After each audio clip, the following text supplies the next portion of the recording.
Hello बच्चों, कैसे हैं आप लोग। तो एक बार मैं फिर हाजिर हूं देहरादून से हमारे सफ़र को आगे बढ़ाने के लिए। तो बच्चों, क्लास स्टार्ट होने से पहले मस्त होके बैठना, चौड़े होके बैठना, स्ट्रेस फ्री होके बैठना, क्योंकि एक बार फिर तुम्हारे भाई की क्लास है।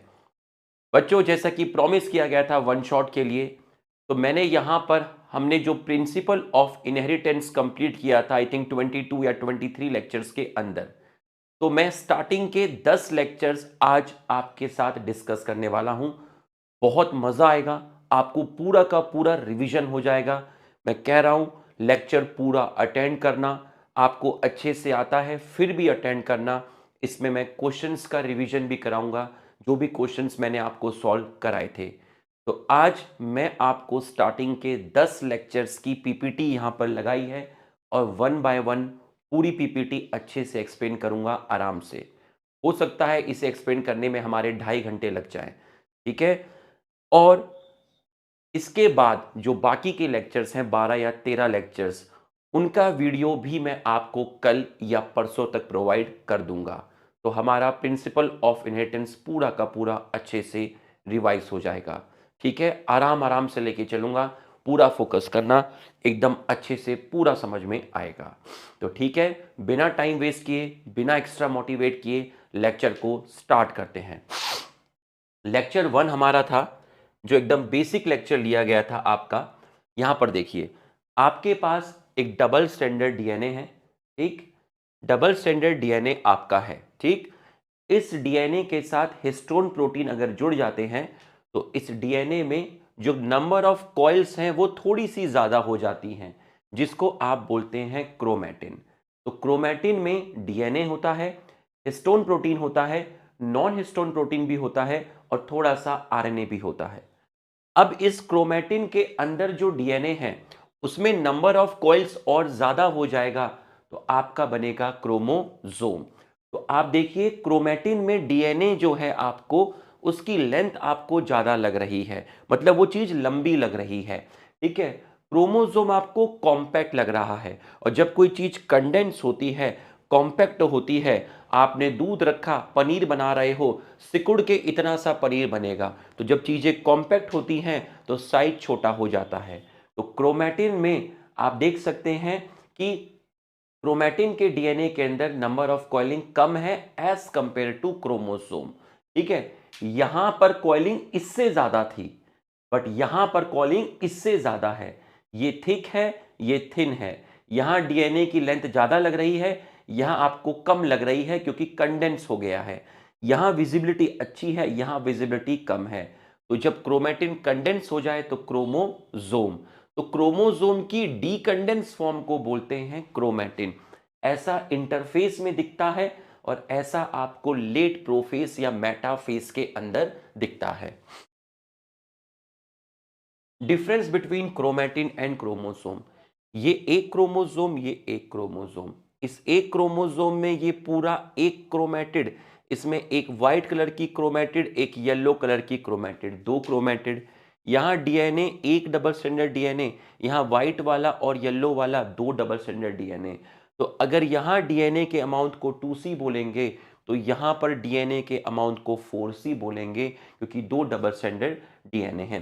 सिंपल सी बात है, एक डिप्लॉयड सेल के अंदर जितना भी डीएनए होता है उसको 2C से रिप्रेजेंट करते हैं। जितना भी डीएनए होता है उसको 2C से रिप्रेजेंट करते हैं। लेकिन जब एस फेस में डीएनए रेप्लिकेट कर जाता है तो हम 2C को 4C बोल देते हैं। मान लीजिए मेरी एक सेल है जो जीवन के अंदर है, डिप्लॉयड सेल है। उसके अंदर मान लीजिए 46 क्रोमोसोम है, तो उस 46 क्रोमोसोम के डीएनए को 2C बोलेंगे। जब ये सेल एस में जाएगी, क्रोमोसोम का नंबर तो अभी भी उतना ही होगा, लेकिन डीएनए का अमाउंट डबल हो जाएगा। तो अब पूरे डीएनए को 4C बोलेंगे। तो ये आपको समझ में आ गया। इसके बाद डिप्लॉयड और हैप्लॉयड आपको बताया गया था कि ह्यूमन सेल डिप्लॉयड है, 46 क्रोमोसोम है, 23 पेयर ऑफ क्रोमोसोम है।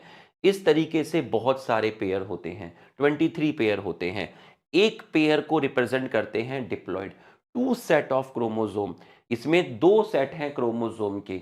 एक क्रोमोसोम मम्मी का है, एक क्रोमोसोम पापा का है। हमारे अंदर हर डिप्लॉयड सेल में 46 क्रोमोसोम है, जिसमें से 23 मम्मी के, 23 पापा के।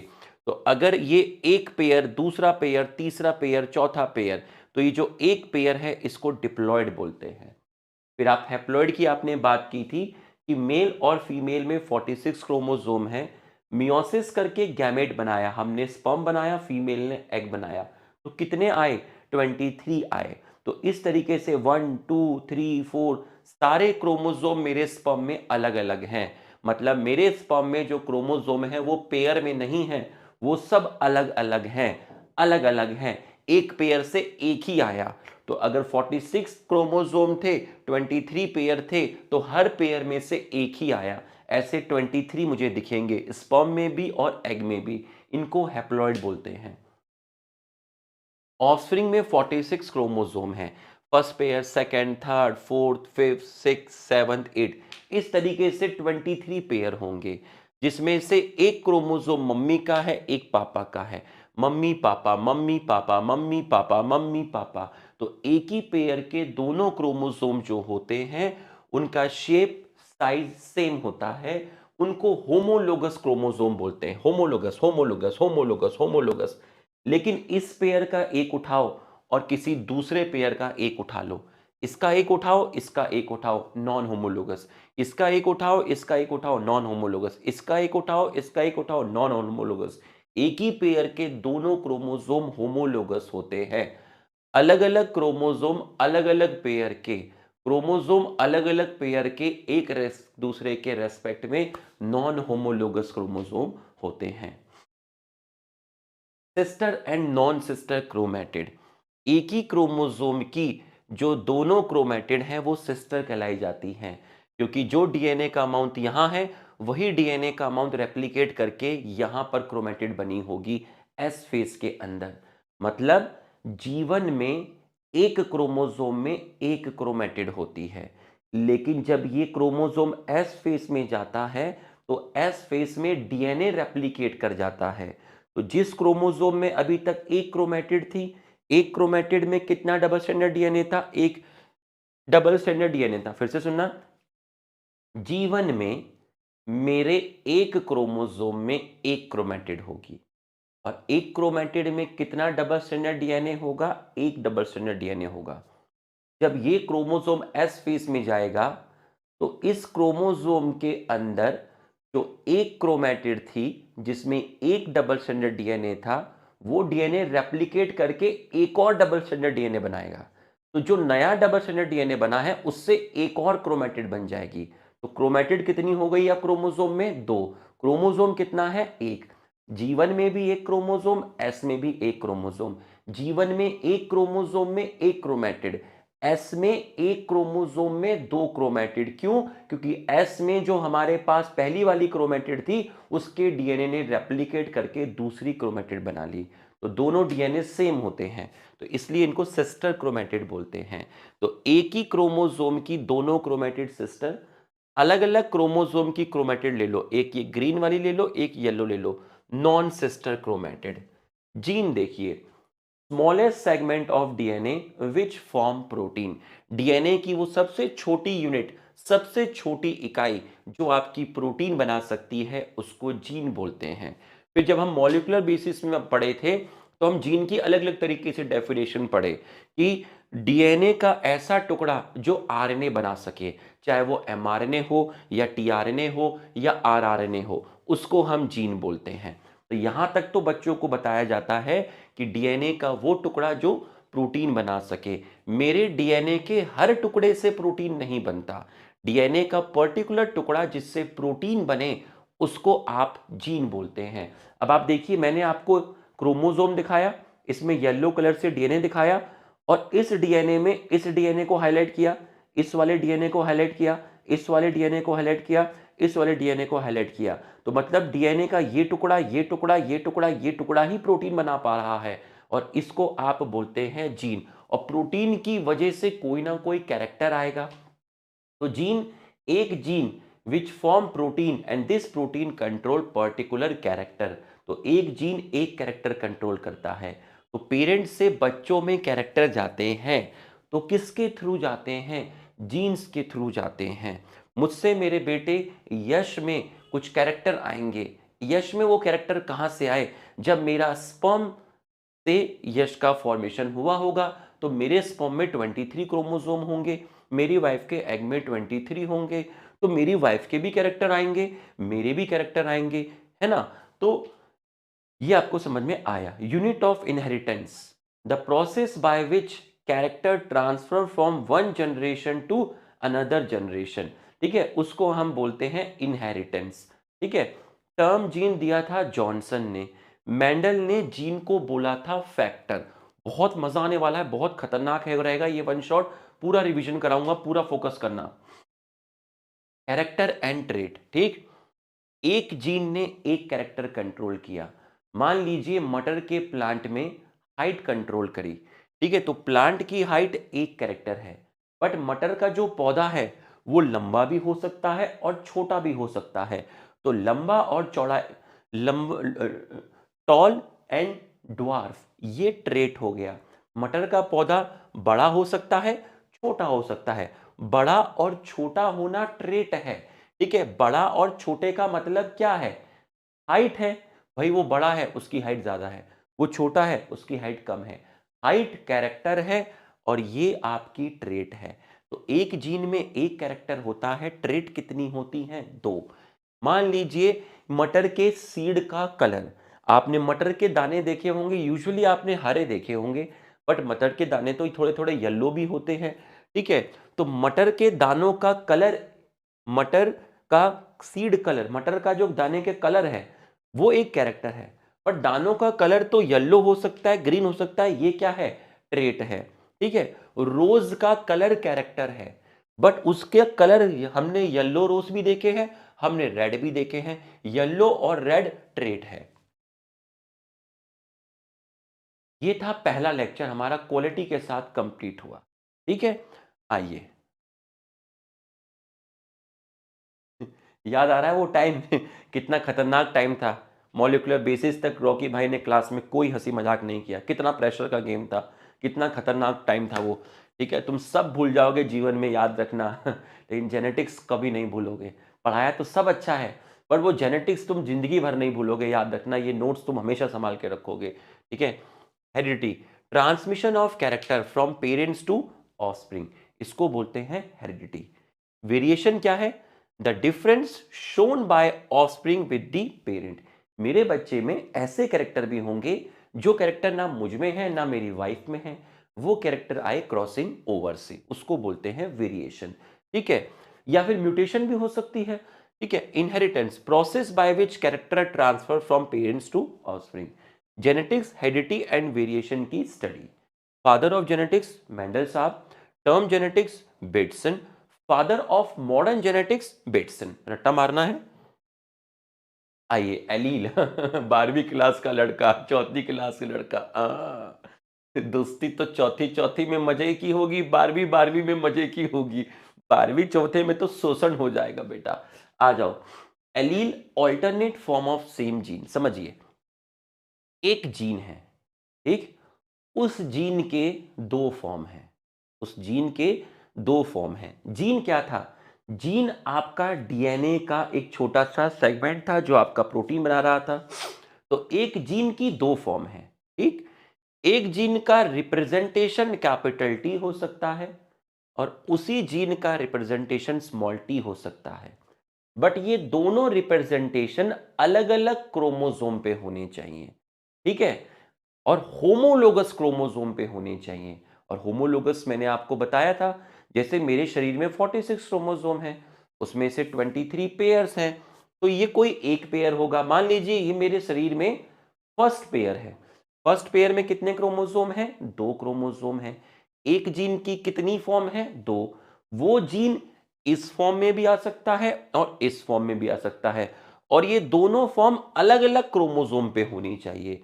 एक फॉर्म ये रही और एक फॉर्म ये रही, तो वो जीन डीएनए के टुकड़े में अपने आप को कैपिटल टी की फॉर्म में रिप्रेजेंट कर सकता है, या वो जीन इस वाले क्रोमोसोम के डीएनए में अपने आप को स्मॉल टी की फॉर्म में रिप्रेजेंट कर सकता है।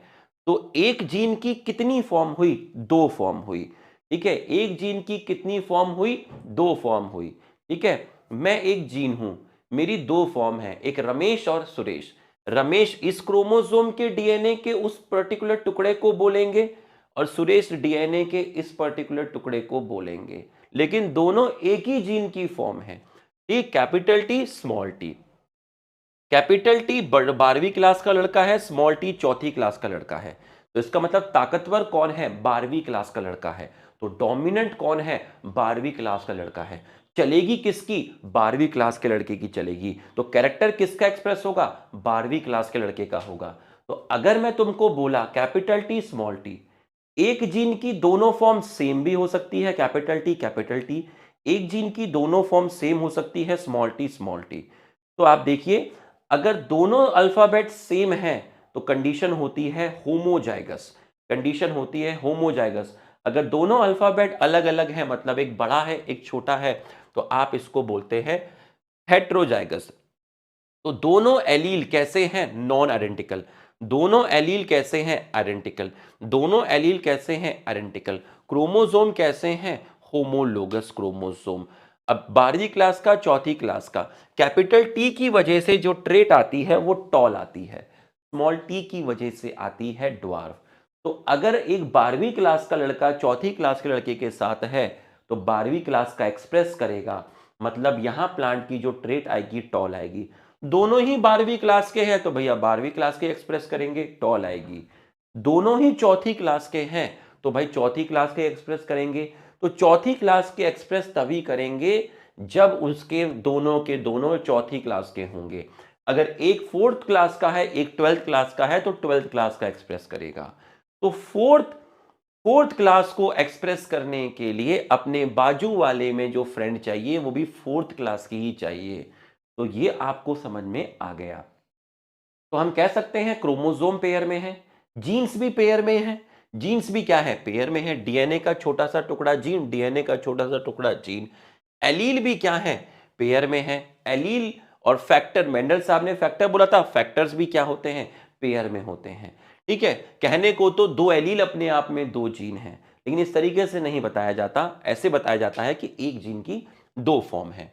तो ये आपको समझ में आ गया, toll toll dwarf. Both form of gene present on same locus on homologous chromosome. देखिए, अगर यहां एक फॉर्म है तो दूसरी फॉर्म भी यही है। ऐसा नहीं है कि ये वाली फॉर्म यहां है, नहीं, सेम लोकस पे होनी चाहिए, सेम पोजीशन पे होनी चाहिए। आ गया होगा स्वाद। अब आप यहां पर देखिए, दोनों एलील होमोलोगस क्रोमोसोम पर आइडेंटिकल हैं, होमोजाइगस। अलग अलग हैं, हेट्रोजाइगस। सेम है, होमोजाइगस। ये मैंने आपको बता दिया, tall tall and dwarf. If both capital T and small T together which allele will express capital T? तो which trait express? Tall express. 12वीं क्लास का ही एक्सप्रेस करेगा। यहां देखिए, डोमिनेंट एलील की डेफिनेशन बनाते हैं।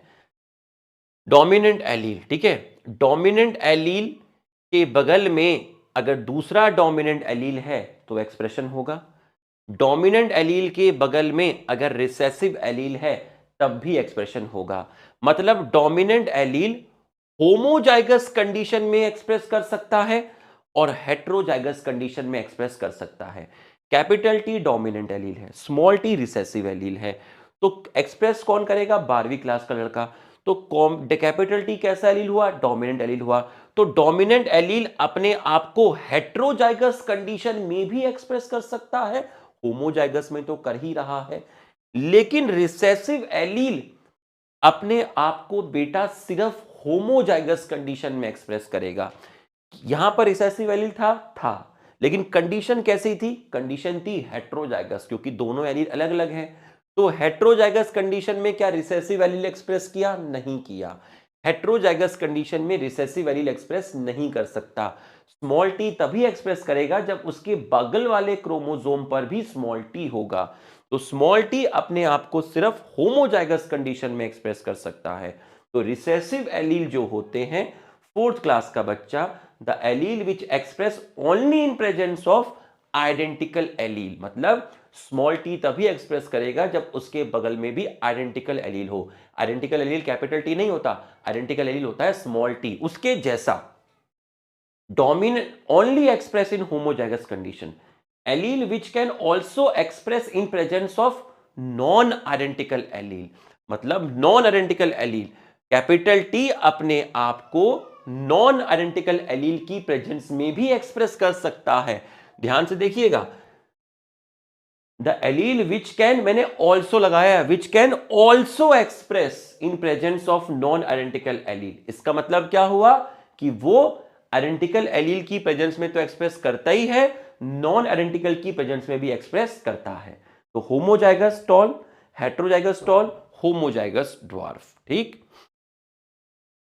आओ, dominant allele can only express in presence of identical allele. गलत हो गया, क्योंकि capital T small T heterozygous condition है, बट तब भी डोमिनेंट एलील एक्सप्रेस करता है। तो dominant allele can only express, गलती क्या है, ओनली लगाया है। अगर ओनली ना होता तो ये स्टेटमेंट करेक्ट था। ओनली से तो ये पता चल रहा है कि डोमिनेंट एलील सिर्फ तभी एक्सप्रेस करेगा जब उसके बगल में भी सेम डोमिनेंट एलील होगा। करेगा तब, नो डाउट, बट वो तो तब भी एक्सप्रेस कर सकता है जब उसके बगल में स्मॉल टी हो, मतलब नॉन आइडेंटिकल एलील हो। फॉल्स हो गया। Dominant allele can express in presence of identical allele, true है। Dominant allele can express in presence of non identical allele, true है। Dominant allele can express in both identical non identical, true है। Recessive allele express in presence of its identical allele, सही है। Recessive allele can express in presence of non identical allele, नहीं, small T के बगल में non identical allele आ गया, but non identical नहीं चाहिए, हमें आइडेंटिकल चाहिए, तभी एक्सप्रेस करेगा। चौथी क्लास को बगल में चौथी क्लास का ही लड़का चाहिए। Dominant allele can express in homozygous condition, सही है। Dominant allele can express in heterozygous condition, सही है। Dominant allele can only express in homozygous condition, false है, क्योंकि वो स्मॉल टी हुआ तब भी एक्सप्रेस करेगा। Dominant allele can only express in heterozygous condition, गलत है, क्योंकि डोमिनेंट एलील होमोजाइगस कंडीशन में भी एक्सप्रेस करेगा। आइए, ये हमने कैरेक्टर लिए थे। Which trait can express in heterozygous condition. तो बच्चों, ये क्या है, कैरेक्टर है। इसके क्रोमोसोम नंबर लिखे हुए हैं। स्टेम की हाइट को कंट्रोल करने वाला जीन मटर के चौथे क्रोमोसोम पे था। फ्लावर पोजीशन कैरेक्टर को कंट्रोल करने वाला जीन मटर के चौथे क्रोमोसोम पे था। पॉड कलर, पॉड मतलब जो घर में मटर आती है उसका कलर, मटर के कलर का कंट्रोल करने वाला जीन मटर के फिफ्थ क्रोमोसोम पे था। पॉड शेप को कंट्रोल करने वाला जीन फोर्थ क्रोमोसोम पे था। फ्लावर पोजीशन, मटर के पौधे में फ्लावर की पोजीशन टिप पर होगी या एक्सिल पर होगी, इसको कंट्रोल करने वाला जीन फर्स्ट क्रोमोसोम पे था। ये कैरेक्टर है, ये ट्रेट है। तो मेंडल साहब ने कितने कैरेक्टर की स्टडी की, 7 कैरेक्टर की स्टडी की। ट्रेट कितनी हो गई, ट्रेट हो गई 14। तो 14 मतलब कितनी pair of trait, 7 pair of contrasting trait. ठीक है, गोरा काला, ठीक है, लंबा छोटा, ठीक है, राउंड रिंकल, कॉन्ट्रास्टिंग, अपोजिट। ठीक, तो अब आप देखिए ये ट्रेट कैसी है, डोमिनेंट, ये ट्रेट कैसी है, रिसेसिव।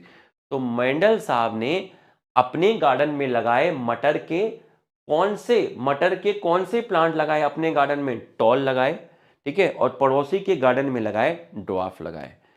तो भैया बड़े प्लांट लगे हुए हैं मटर के मेंडल साहब के गार्डन में, और पड़ोसी के लगे हैं छोटे प्लांट। तो मेंडल साहब ने इसमें सिर्फ एक ही कैरेक्टर स्टडी किया। कौन सा कैरेक्टर स्टडी किया, प्लांट की हाइट। ठीक, फिर मेंडल साहब ने फिर से पड़ोसी के यहां पे भी पौधे लगाए, अपने यहां पे भी लगाए। अपने यहां जो लगाए वहां पर जो फ्लावर की पोजीशन थी वो एक्सिलरी थी, पड़ोसी की यहां थी terminally.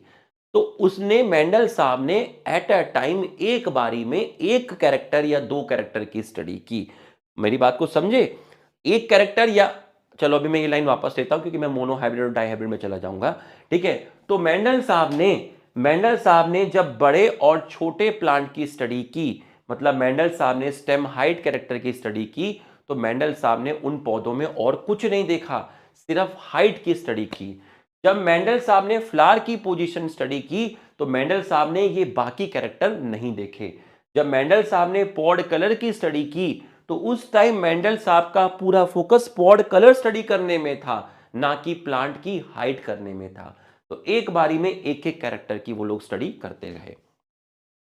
Which trait can express in both heterozygous condition and homozygous condition? बताओ, वो कौन सी ट्रेट है जो होमोजाइगस और हेट्रोजाइगस दोनों में एक्सप्रेस करेगी? भैया, पहले तो ये पता लगाओ कि वो कौन सा एलील है जो दोनों में एक्सप्रेस करता है। आप कहोगे डोमिनेंट एलील, तो इसका मतलब जो ट्रेट डोमिनेंट होगी वो एक्सप्रेस करेगी। तो आप इसमें पता लगा लीजिए डोमिनेंट ट्रेट कौन सी है।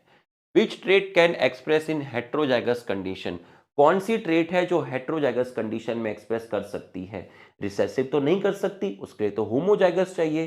डोमिनेंट कर सकती है, तो पता लगाओ इनमें कौन कौन सी आपकी डोमिनेंट ट्रेट है।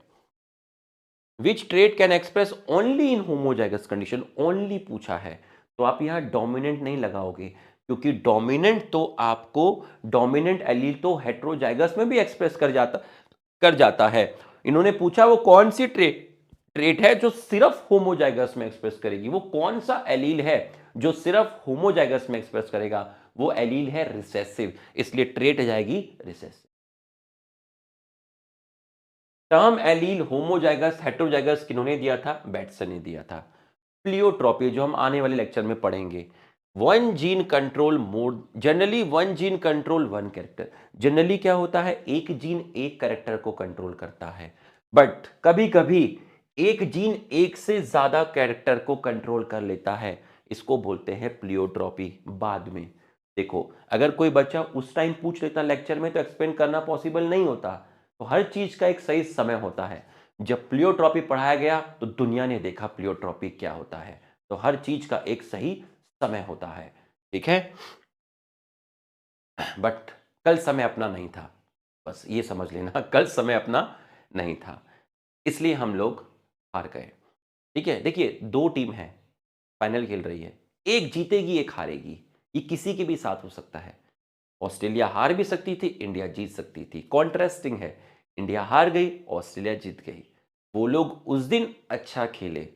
तो ये सब एक प्रेशर गेम है बेटा, प्रेशर है ना। आप एक नॉर्मल लीग मैच करा लीजिए, इंडिया ऑस्ट्रेलिया में 5 मैच करा लीजिए, इंडिया ऑस्ट्रेलिया को हरा देगी। लेकिन वो जो मूवमेंट था, पूरा क्राउड चिल्ला रहा है, शाउट कर रहा है, तुम्हें बूस्ट कर रहा है, वो जो मतलब प्रेशर होता है, मिनिस्टर्स बैठे हुए हैं, हीरो हीरोइन बैठे हुए हैं, पूरा इंडिया देख रहा है, ऑस्ट्रेलिया देख रहा है, बाकी दूसरे नेशंस देख रहे हैं, इतना प्रेशर। बस वो प्रेशर हैंडल नहीं हुआ। ऐसा नहीं कि कर नहीं सकते, बस नहीं हुआ। अब आपका नीट का पेपर है, आपको वही पेपर में आपको फोर्टनाइटली टेस्ट के रूप में आपको दे दूं, ये लोग घर पे असाइनमेंट करो, घर के माहौल में बैठ के आप फटाफट कर दोगे। वही पेपर एग्जामिनेशन हॉल में नीट के टाइम आपको दिया जाए, बाहर आपके पेरेंट्स बैठे हुए हैं, इंतजार कर रहे हैं कि कैसा कर रहा होगा पेपर। आपके ऊपर 17 साल का एक्सपेक्टेशन, आपकी 17 साल की मेहनत, जो आपकी एकेडमिक स्कूलिंग सब कुछ, और इतना प्रेशर होगा या नहीं होगा उस माहौल में परफॉर्म करना, बस प्रेशर गेम है भाई। जो प्रेशर झेल गया वो निकल जाएगा, वरना पढ़ते तो सभी हैं, क्रिकेट सभी खेलते हैं, वही रोहित शर्मा है, वही विराट कोहली है। बट होता है कभी कभी, ठीक है, हमें अप्रिशिएट करना चाहिए कि हमारी टीम यहाँ तक पहुंची। ठीक है, आइए लेक्चर नंबर थर्ड। ठीक है, लेक्चर नंबर थर्ड, आइए। मैंडलिज्म, ठीक है। 22 जुलाई 1822 को साहब पैदा हुए थे, ऑस्ट्रेलिया में पैदा हुए थे। जिस मॉन्स्ट्री में वो काम करते थे वो ऑगस्टिन मॉन्स्ट्री थी ऑस्ट्रिया में, वहाँ ये काम करते थे। गार्डन पी पे इन्होंने काम किया, 7 साल तक इन्होंने काम किया। 1856 में इन्होंने काम चालू किया, 1863 तक इनका काम चलता रहा। ठीक है, किस सेंचुरी के साइंटिस्ट हुए? 19 सेंचुरी के साइंटिस्ट हुए। मेंडल ने अपना काम एक पेपर के रूप में पब्लिश किया था, उस पेपर का नाम था एक्सपेरिमेंट इन प्लांट हाइब्रिडाइजेशन। कितनी प्लांट वैरायटी स्टडी की अभी आपने देखा? 7 पेयर ऑफ वैरायटी, मतलब टोटल वैरायटी कितनी हो गई? 14। Total character 7, total contrasting trait 14, total pair of contrasting trait 7। Mendel साहब ने जो स्टडी किए कैरेक्टर, वो कितने डिफरेंट क्रोमोसोम पे थे। कुछ कैरेक्टर मटर के एक क्रोमोसोम पे था, कुछ कैरेक्टर मटर के चौथे क्रोमोसोम पे थे, कुछ कैरेक्टर मटर के 5वें क्रोमोसोम पे थे, कुछ 7 पे। तो टोटल कितने हो गए? 4। डोमिनेंट ट्रेट और रिसेसिव ट्रेट कैसी है? कॉन्ट्रास्टिंग है। आइए, ये क्वेश्चन आपको मान लीजिए हमने दे दिया, ठीक है, इस तरीके से आपको बॉक्स बना के हमने दे दिया। How many trait express in both homozygous and heterozygous, मतलब इनमें आप काउंट करोगे कौन कौन सी डोमिनेंट ट्रेट है, आपका आंसर आ जाएगा। How many trait can express in homozygous condition, यहां पे आप होमोजाइगस एक्सप्रेस, होमोजाइगस में how many trait can express in homozygous condition, homozygous में डोमिनेंट भी एक्सप्रेस कर सकती है और रिसेसिव भी एक्सप्रेस कर सकती है, तो आपका 10 आंसर आ जाएगा। How many trait can express in heterozygous condition, heterozygous में सिर्फ डोमिनेंट ट्रेट ही एक्सप्रेस करेगी, कैपिटल टी स्मॉल टी, ठीक है। How many trait can express only in homozygous condition, only in homozygous condition मतलब वो ट्रेट हेट्रोजाइगस में express नहीं करनी चाहिए, मतलब रिसेसिव एलील, तो आप यहाँ पे रिसेसिव ट्रेट देख सकते हैं। Selection of P plant, P plant की सिलेक्शन ही क्यों किया गया, एनुअल प्लांट है, एनुअल प्लांट का मतलब है जो अपनी लाइफ साइकिल 1 साल में कंप्लीट करे, तो हमें 20 साल तक मटर के सीड और फर्टिलाइजेशन के लिए वेट करने की जरूरत नहीं है, 1 साल में ही लाइफ साइकिल कंप्लीट हो जाती है, 3 से 4 महीने में, ठीक है। 1 साल में ही बहुत सारे ऑफस्प्रिंग प्रोड्यूस हो जाते हैं। बाइसेक्सुअल था, मतलब मेल भी था और फीमेल भी था, तो नेचुरली इसके अंदर पहले से ही सेल्फ पॉलिनेशन प्रेजेंट है। और अगर आप आर्टिफिशियली क्रॉस पोलिनेशन करवाना चाहें तो आप आर्टिफिशियली क्रॉस पोलिनेशन भी करवा सकते हैं, ठीक। आर्टिफिशियल क्रॉस पोलिनेशन पॉसिबल, उसके लिए आप क्या करेंगे, इमेस्कुलेशन, इमेस्कुलेशन आपको मालूम है कि अगर इस फ्लावर को आपको फीमेल फ्लावर बनाना है तो आप इसमें से मेल को निकाल दीजिए और फिर किसी दूसरे मेल की पोलन ग्रेन को उठा के इसके स्टिग्मा पे डाल दीजिए। कल्टीवेशन, इजी टू कल्टीवेट है ना, घोड़ा तो है नहीं उसको लेकर लैब में बैठे हुए उसके हाथ पांव पकड़ के, ठीक है। Reason for Mendel success, Mendel success के रीजन क्या थे, first time Mendel use statistics and mathematical tool, पहली बार स्टैटिस्टिक्स और मैथमेटिकल टूल को यूज किया गया था, उससे मेंडल साहब का काम आसान हुआ, उन्होंने अपने काम का रिकॉर्ड रखा एक्सपेरिमेंट की फॉर्म में। सैम्पलिंग साइज, मेंडल साहब के सैम्पलिंग साइज लार्ज थे, मतलब ऐसा नहीं कि उन्होंने सिर्फ एक बार बड़ा प्लांट और छोटे प्लांट के बीच में क्रॉस कराया और बड़ा प्लांट आपका आ गया, ऐसा नहीं है।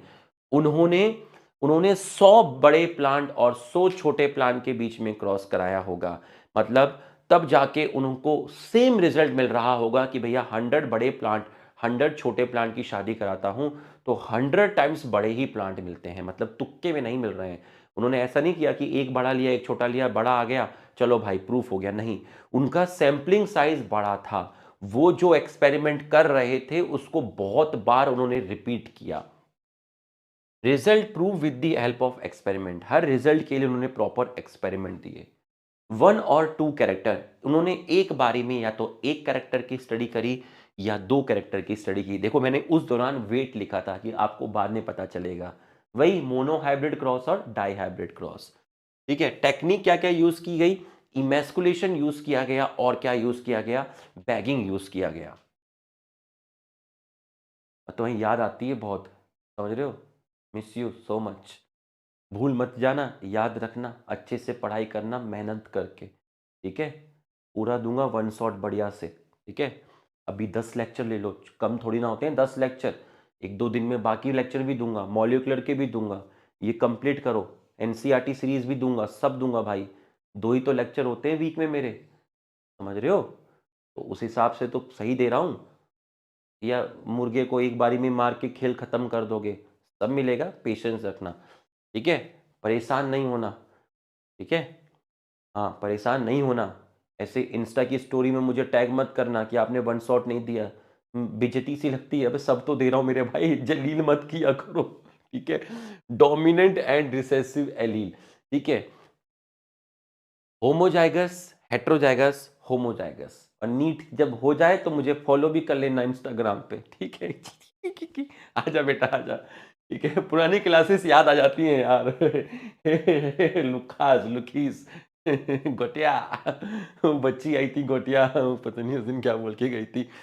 हाँ, हाँ, उसने बोला था सर आज आप इतना बड़ा फॉन्ट साइज क्यों लिख रहे हो, इससे भी छोटा, पता नहीं क्या बोला था। Homozygous tall, heterozygous tall, homozygous dwarf, ठीक।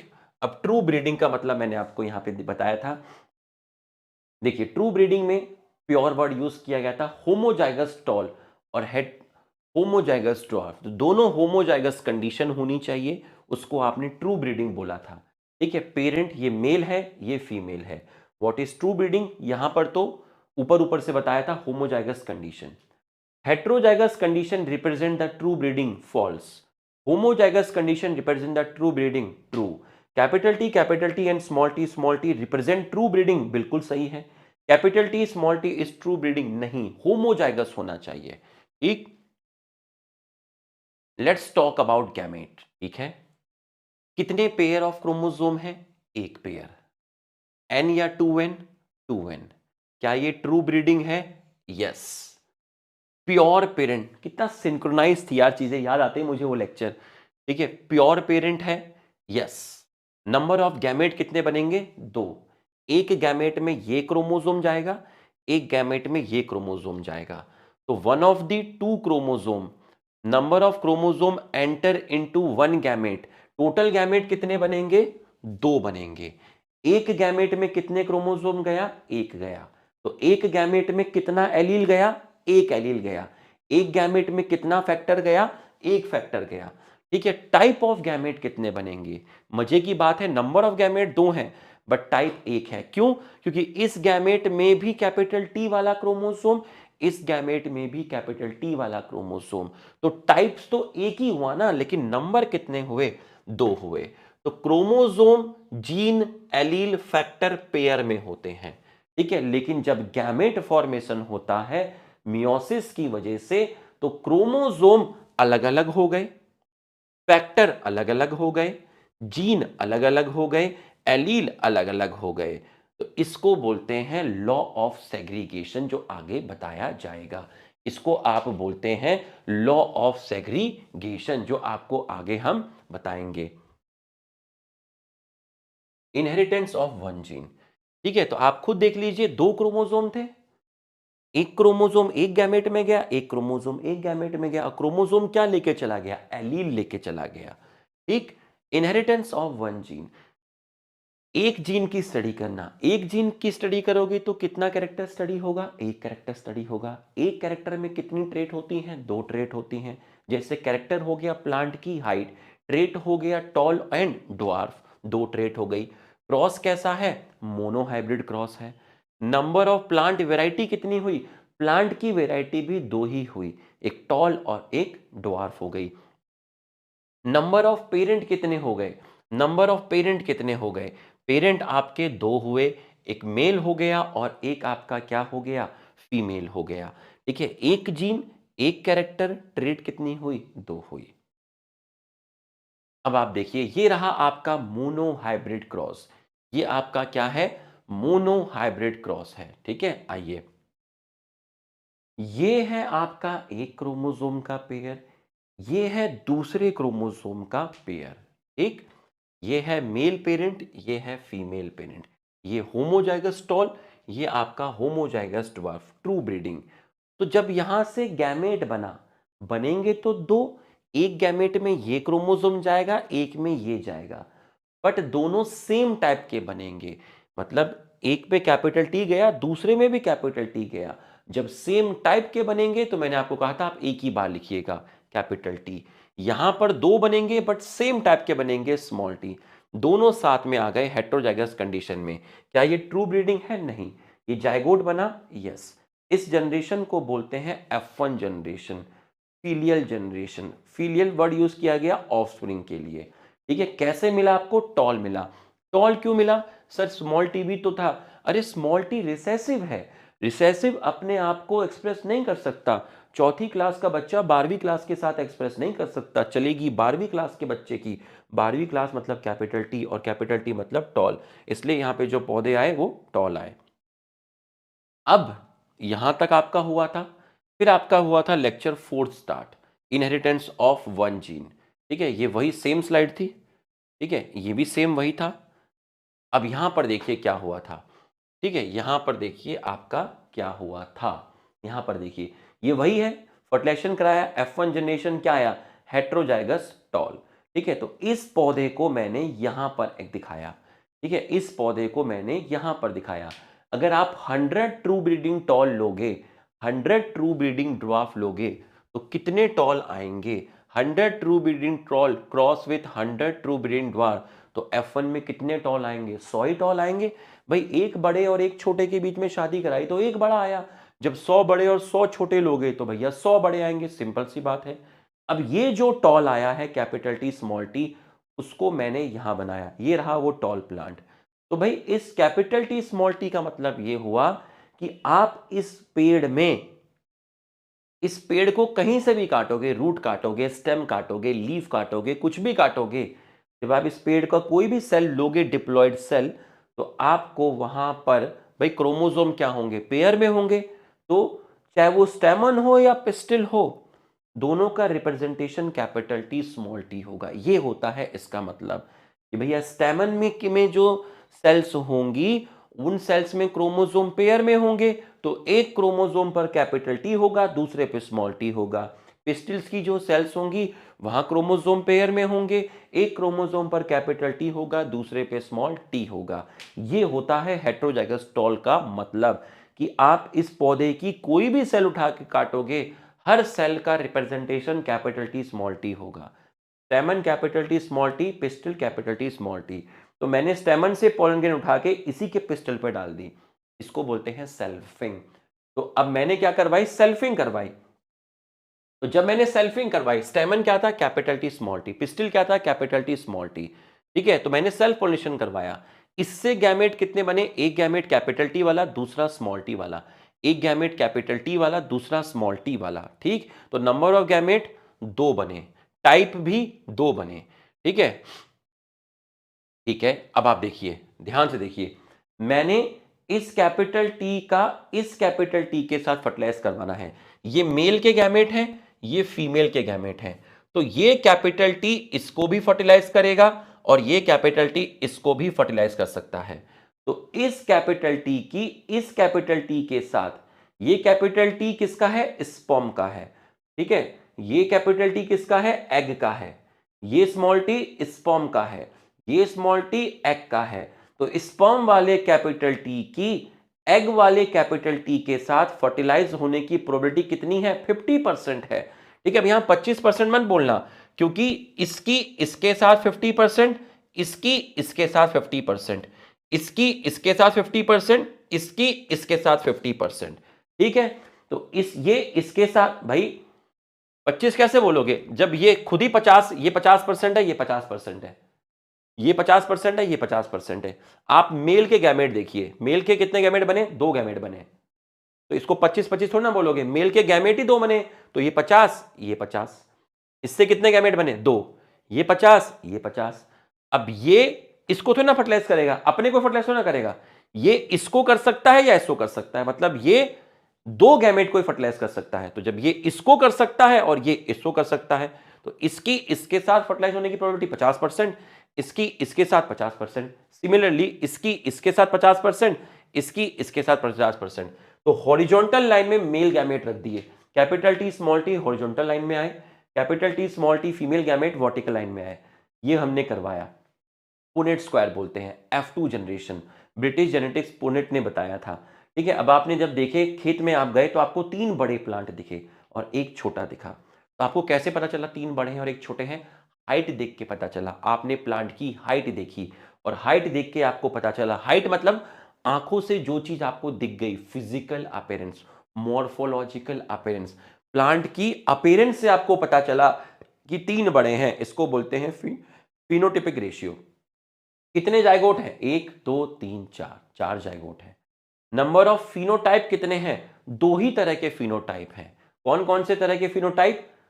आपको कितने तरह के प्लांट अपनी आंखों से दिखे? आपने देखा बड़ी हाइट, छोटी हाइट, 2 ही तरह के तो फिनोटाइप हैं, टॉल एंड ड्वार्फ। तो नंबर ऑफ फिनोटाइप कितने हैं? 2। कौन कौन से? टॉल और ड्वार्फ। तो ये आपको समझ में आ गया होगा। अब देखिए, ये सेम मैंने आपको यहां पे बनाया, जीनोटाइप, नंबर ऑफ जीनोटाइप। आप किसी पेड़ को देख के ये नहीं बता सकते कि वो टॉल ये वाला है या फिर ये वाला है, कि वो टॉल होमोजाइगस है या हेटेरोजाइगस है। ये पेड़ की लंबाई देख के नहीं बता सकते, ये आपको जेनेटिक लेवल पे, जीन लेवल पे स्टडी करना पड़ेगा। तो जेनेटिक कॉन्स्टिट्यूशन ऑफ प्लांट होता है जीनोटाइप। तो जीनोटिपिक रेशियो था 1:1। कैसे? एक था होमोजाइगस टॉल, 2 थे हेटेरोजाइगस टॉल और एक था होमोजाइगस ड्वार्फ। तो नंबर ऑफ जीनोटाइप कितने हुए? नंबर ऑफ जीनोटाइप हो गए आपके 3। कितने हो गए? 3। कौन कौन से? Homozygous tall, heterozygous tall, homozygous dwarf. Number of genotype हो गए आपके 3। टॉल क्या है? अगर मैं तुमसे पूछूं टॉल क्या है, मैंने तुम्हें कहा वो प्लांट टॉल है, तो टॉल एक फिनोटाइप हुआ। कोई भी ट्रेट अगर लिखी हुई है तो वो फिनोटाइप है। लेकिन टॉल कैसा हो सकता है? टॉल तो होमोजाइगस टॉल भी हो सकता है और हेटेरोजाइगस टॉल भी हो सकता है। अगर मैं तुम्हें पर्टिकुलर लिख के दूं कि वो होमोजाइगस टॉल है, तो तुम्हें प्रॉपर इंफॉर्मेशन पता चली कि वो कैपिटल टी है, ये है जीनोटाइप। मैं तुम्हें कहूं हेटेरोजाइगस टॉल है, मतलब capital T small T, properly पता चला ये है जीनोटाइप। अगर कहीं टॉल लिखा है तो टॉल से ये नहीं पता चलता कि वो होमोजाइगस टॉल है या हेटेरोजाइगस टॉल है। टॉल से तो बस ये पता चल रहा है कि वो टॉल है। तो टॉल एक फिनोटाइप है, ठीक है। होमोजाइगस टॉल और हेटेरोजाइगस टॉल जीनोटाइप है। टॉल एक फिनोटाइप है। इसके जीनोटाइप कौन से हुए? Capital T capital T capital T small T. तो कैपिटल टी एक है, कैपिटल टी स्मॉल टी 2 है। तो अगर आपसे किसी ने पूछा टॉल एक फिनोटाइप है, उसका जीनोटिपिक रेशियो क्या है, तो 1:2। तो जीनोटिपिक रेशियो वैसे आया आपका 1:1। अब देखिए मोनोहाइब्रिड क्रॉस में आपको capital T small T cross capital T small T, कैसा क्रॉस है? मोनोहाइब्रिड क्रॉस है। ये मेल, ये फीमेल है, ठीक है। एन का मतलब है नंबर ऑफ हेट्रोजाइगस। आप किसी एक पेरेंट को ही कंसीडर करोगे, दोनों पेरेंट को कंसीडर मत करना। एक पेरेंट को कंसीडर करो, या तो मेल करो या फीमेल करो। बताओ कितने हेट्रोजाइगस हैं? एक ही हेट्रोजाइगस है, कैपिटल टी स्मॉल टी एक ही हेट्रोजाइगस है, तो एन की वैल्यू कितनी हो गई? 1 हो गई। अब आपसे पूछा कि मोनोहाइब्रिड क्रॉस में नंबर ऑफ गैमेट कितने होंगे, तो फॉर्मूला है 2 की पावर n। n मतलब नंबर ऑफ हेट्रोजाइगस, तो n की वैल्यू हो गई 1। तो कितना आया? 2। कौन कौन से gamete? Capital T and small T, वही तरह के गैमेट मिलेंगे। नंबर ऑफ फिनोटाइप 2 की पावर n, n की वैल्यू 1। नंबर ऑफ फिनोटाइप दो तरह के हो गए, toll and dwarf. Number of genotype के लिए फॉर्मूला 3 की पावर n। n की वैल्यू कितनी है? वो n की वैल्यू एक ही हेट्रोजाइगस है, ठीक है, 3। तो जीनोटाइप कितने हो गए? 3। कौन कौन से? होमोजाइगस टॉल, हेट्रोजाइगस टॉल और homozygous dwarf. Number of zygote कैसे पता लगाओगे? गैमेट का स्क्वायर। गैमेट कितने बने? गैमेट आपके बने 2, तो 2 का स्क्वायर कितना हो गया? 4। तो नंबर ऑफ जाइगोट कितने थे? 1 2 3 4। नंबर ऑफ जाइगोट थे आपके 4। अब आपको ये दे दिया हमने, आपसे पूछा नंबर ऑफ गैमेट कितने होंगे। आप बस हेट्रोजाइगस पेयर देखिए, एक हेट्रोजाइगस, दो हेट्रोजाइगस, तो n की वैल्यू हो गई 2, आंसर आ गया 4। जीनोटाइप पूछा, जीनोटाइप के लिए फॉर्मूला है 3 की पावर n। n की वैल्यू 2, तो आंसर आ गया 9। Number of phenotype, number of phenotype के लिए फॉर्मूला है 2 की पावर n। तो n की वैल्यू 2, एक हेट्रोजाइगस, ये हेट्रोजाइगस, आंसर आ गया 4। आपको दो पेरेंट दिए और आपसे पूछा बताओ कितने जाइगोट बनेंगे। सबसे पहले आप दोनों पेरेंट्स के गैमेट निकालिए।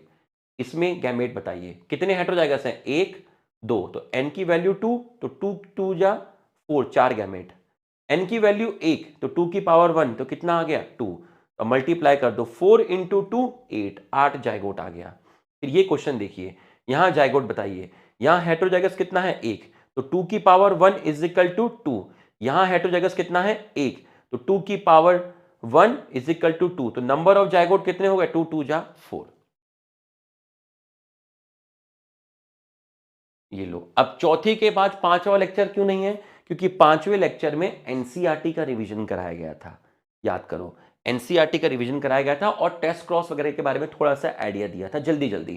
फिर मैंने वही चीज टेस्ट क्रॉस वगैरह नेक्स्ट क्लास में आपकी रिपीट की थी। ये देखिए, नेक्स्ट क्लास में आपकी पूरी की पूरी रिपीट की थी। ठीक है, थोड़ा सा मैं पानी पी लेता हूं। चलो बच्चों आगे बढ़ते हैं। अब ये चेक मत करना कितनी देर में पानी पिया, ठीक है। टेस्ट क्रॉस, टेस्ट क्रॉस देखिए, एक कैरेक्टर है जिसको मैंने बोला फ्लावर का कलर। उसमें दो तरह की ट्रेट है, वायलेट और वाइट। वायलेट डोमिनेंट है, वाइट रिसेसिव है। Capital W homozygous true breeding, small W homozygous true breeding, but ये रिसेसिव है और ये आपका डोमिनेंट है। ठीक, अब आप समझिएगा, कैपिटल डब्ल्यू होमोजाइगस वायलेट है, ये जीनोटाइप है। Capital W small W heterozygous violet है, ये आपका जीनोटाइप है। ठीक है, मैंने आपको बोला ये दोनों केस कैसे हैं। ये वायलेट फ्लावर है, ये भी वायलेट फ्लावर है। तो वायलेट फ्लावर एक फिनोटाइप है। वायलेट फ्लावर क्या है? फिनोटाइप है। लेकिन tell me the genotype of violet. आप मुझे ये बताइए कि आपके पास जो वायलेट फ्लावर है वो ऐसे वाले हैं या ऐसे वाले हैं? ये कैसे पता लगाओगे? इसके लिए आप करते हो टेस्ट क्रॉस। सुनिएगा, कंफ्यूज मत होइएगा। अगर मान लीजिए मेरे पास, मुझे भी किसी ने बताया नहीं, मुझे किसी ने ये दे दिया, बोला ये लो सर वायलेट फ्लावर है। अब मुझे नहीं पता ये वायलेट फ्लावर ऐसे वाले हैं या ऐसे वाले हैं। मैंने सपोज दो ही कंडीशन होगी, या तो ये वायलेट फ्लावर ऐसे होंगे या ऐसे होंगे। मान लीजिए ये वायलेट फ्लावर मेरे पास ऐसे वाले हैं, मान लीजिए, मैं दोनों केस में सॉल्व करके बताऊंगा। अगर ये वायलेट फ्लावर ऐसे वाले हैं, इसका मैंने क्रॉस कराया रिसेसिव पेरेंट के साथ, तो यहां से एक ही तरह का गैमेट आएगा। गैमेट तो दो आएंगे पर टाइप एक ही होगा, कैपिटल डब्ल्यू, यहां से स्मॉल डब्ल्यू, क्रॉस कराया कैपिटल डब्ल्यू स्मॉल डब्ल्यू। तो इनकी शादी करा के जो मेरे फील्ड में पौधे आए, उस पौधे के अंदर जो फूल आए वो वायलेट कलर के आए। ठीक, अब हो सकता है कि ये वाला जो वायलेट फ्लावर हो सकता है ये ऐसे वाला हो, तो मुझे दोनों प्रोबेबिलिटी लेनी है। अगर ऐसे वाला रहा होगा, सेम उसकी आप रिसेसिव के साथ शादी कराओगे तो इसके दो टाइप के गैमेट, इसका एक ही टाइप का गैमेट। तो फील्ड में मेरे पास प्लांट में दो तरह के फूल आए, उस प्लांट में वायलेट कलर के भी फूल आए और व्हाइट कलर के भी फूल आए। तो इससे मेरे को यह आइडिया लग गया कि वायलेट और व्हाइट तभी आए होंगे जब ये हेट्रोजाइगस वायलेट रहा होगा। अगर उस पौधे में सारे ही वायलेट कलर के फ्लावर हैं, इसका मतलब वो पौधा होमोजाइगस वायलेट रहा होगा। तो टेस्ट क्रॉस से हमें यह पता चल गया कि ये जो वायलेट फ्लावर है इसका जीनोटाइप क्या है। तो अब आपसे किसी ने पूछा टेस्ट क्रॉस क्या है, टेस्ट क्रॉस की डेफिनेशन क्या है, किस तरीके से पता लगाया, ये आपने देखा। तो ये जो है आपका ये टेस्ट क्रॉस है, इसको टेस्ट क्रॉस बोलते हैं। F1 का क्रॉस किसके साथ कराया? रिसेसिव पेरेंट के साथ कराया, इसको बोलते हैं टेस्ट क्रॉस। क्या बोलते हैं? इसको बोलते हैं आप टेस्ट क्रॉस। तो एक ही कैरेक्टर है तो आप इसको बोलेंगे मोनोहाइब्रिड टेस्ट क्रॉस। क्या बोलेंगे? Monohybrid test cross. अब टेस्ट क्रॉस का फिनोटिपिक रेशियो देखिए, ठीक है, याद रखना इसको टेस्ट क्रॉस बोलते हैं। एक्सप्लेनेशन मैंने आपको अलग तरीके से दिया कि किस तरीके से पता लगाया जाता है, बट ये वाला जो चीज है F1 का क्रॉस हम होमोजाइगस होमोजाइगस रिसेसिव के साथ करवाएंगे।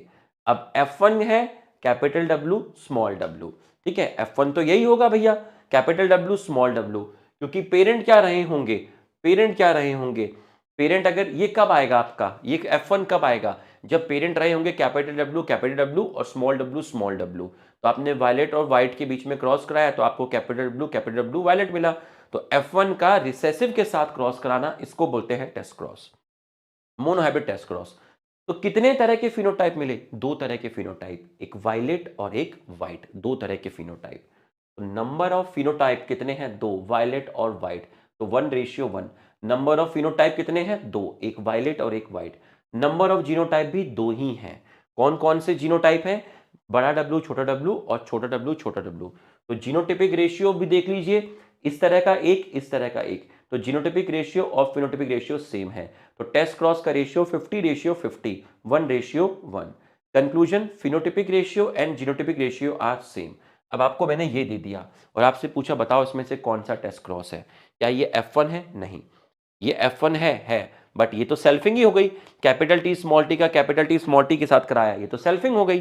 ठीक है, ये है टेस्ट क्रॉस जहां पर आप कैपिटल T स्मॉल t मतलब F1 का रिसेसिव पेरेंट के साथ क्रॉस कराते हैं। देखिए, law of inheritance on the basis of monohybrid cross, monohybrid cross के बेसिस पर मेंडल साहब ने कुछ लॉ दिए। Mendel propose two rules called principle of inheritance और लॉ ऑफ इनहेरिटेंस। तो प्रिंसिपल ऑफ इनहेरिटेंस और लॉ ऑफ इनहेरिटेंस में आपके दो रूल्स आपके आ गए, पहला लॉ ऑफ डोमिनेंस, दूसरा लॉ ऑफ सेग्रीगेशन। इनको फर्स्ट लॉ बोला, इनको सेकेंड लॉ बोला।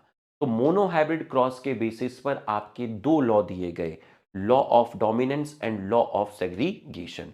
लॉ ऑफ डोमिनेंस क्या बोलता है? Character are controlled by a discrete unit, discrete मतलब सेपरेट यूनिट, कॉल्ड फैक्टर। क्योंकि पूरे के पूरे डीएनए में कोई पर्टिकुलर सेपरेट डीएनए तो था जिसको आप जीन बोलते थे, जो प्रोटीन बनाता था।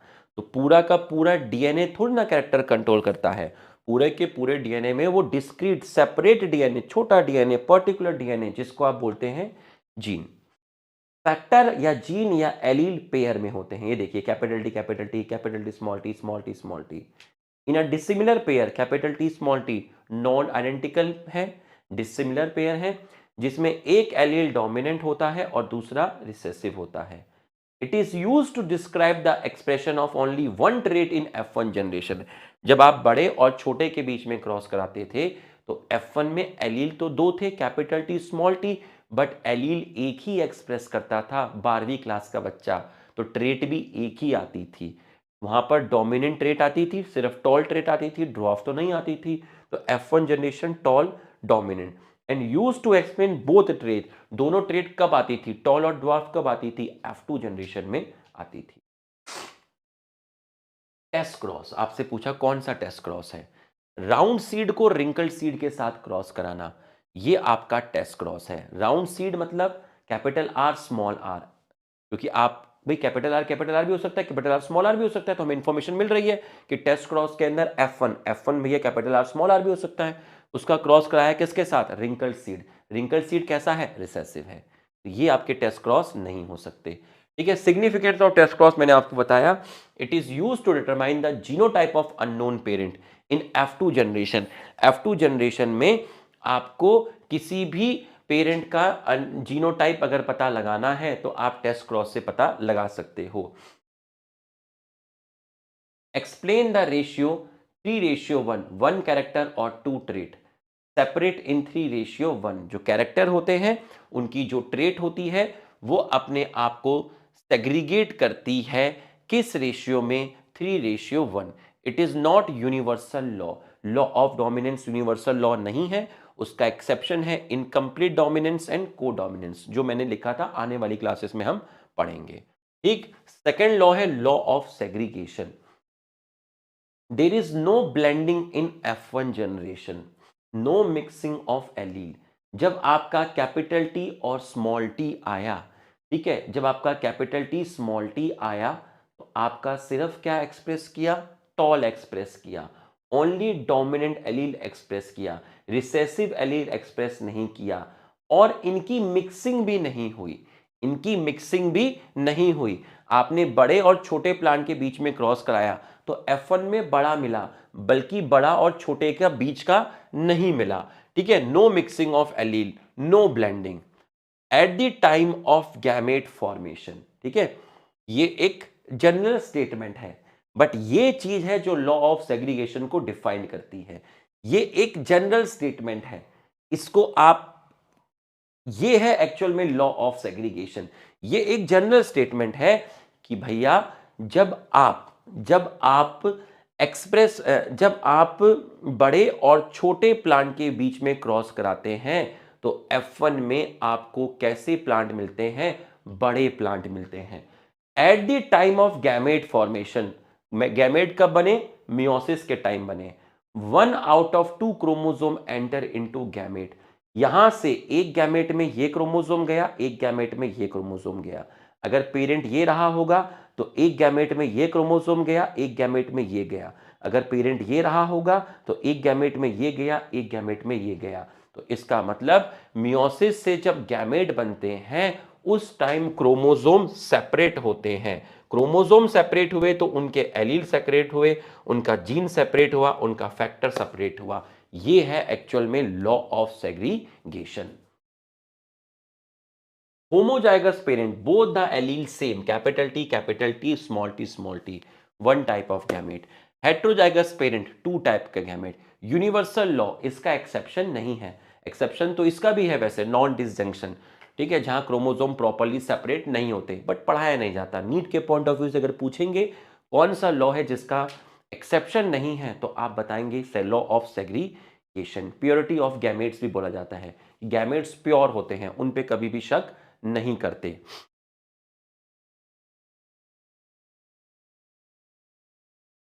उसके बाद था आपका लेक्चर 7th।